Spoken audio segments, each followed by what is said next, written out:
Jadi semua ini bermula dari suatu malam minggu.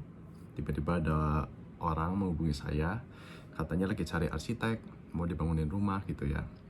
Langsung di malam minggu itu juga, karena kita sama-sama di Bandung Utara, jadi saya langsung ganti baju, langsung menemui beliau gitu ya. Lalu dia bercerita mengenai lokasi rumahnya, lalu saya tebak, oh ini ada dua sisi yang panas gitu. Lalu dia juga, saya belum ke tempatnya tapi dia bilang iya gitu, ada dua sisi yang panas, area belakang itu panas. Maka dari itu saya punya konsep, dua sisi ini kita tutup untuk storage atau untuk lorong begitu ya. Pokoknya hal-hal yang tidak dipakai untuk aktivitas. Lalu di area tengahnya itu kita bikin sebuah inner court. Makanya saya bawakan konsep gitu ya, namanya adalah Nakaniwa. Artinya adalah inner court-nya ini akan menjadi daya tarik utama dari rumah ini. Lalu keunikan lainnya adalah orang ini itu pengen kalau ke dalam rumah itu tuh mereka lepas sepatu dulu gitu ya. Maka dari itu saya bikin suatu area, jadi di living room-nya itu agak turun gitu ya. Terus jendelanya itu nggak nyampe lantai, jadi area bawahnya itu ada sisa untuk naruh sepatu gitu ya, atau untuk naruh lemari. Itu akan menjadi suatu ruang yang unik gitu teman-teman ya, karena agak jarang kita temui ruang yang seperti itu.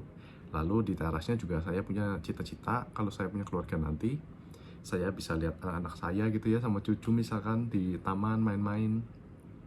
Nah saya pengen menghadirkan itu ke dalam rumah ini gitu, sehingga terasnya itu bisa langsung ke halaman, dimana Nakaniwa atau inner court ini jadi kekuatan utama di rumah ini gitu. Jadi tiap hari rasanya seperti di Bali gitu, bisa ngelihat taman pagi-pagi dari living room, main sama anak gitu.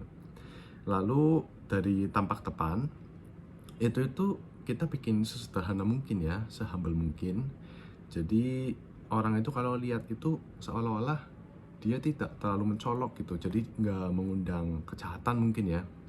Lalu di sini juga sebenarnya tampaknya cukup menarik, dan ketika masuk itu ada elemen of surprise gitu ya.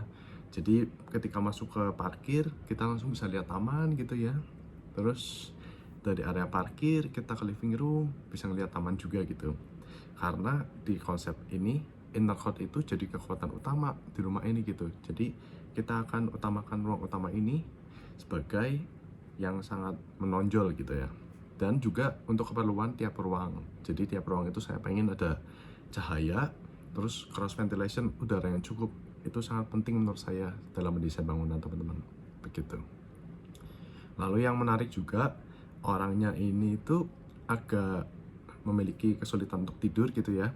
Lalu request, bisa nggak kira-kira kalau di dekat kamar itu ada kolam renang, jadi kalau nggak bisa tidur berenang dulu. Memang kedengarannya agak unik gitu ya, tapi karena ada request tersebut, saya bikin kamar yang berbeda nih teman-teman. Jadi kamarnya itu memiliki private pool, terus ada taman-taman juga di sekitar situ. Jadi kalau setiap orangnya bangun pagi, itu dia bisa menikmati view langsung gitu. Terus ada kolam, ada taman, kan kayaknya indah gitu ya, seolah-olah kita tidur di villa tiap hari gitu teman-teman.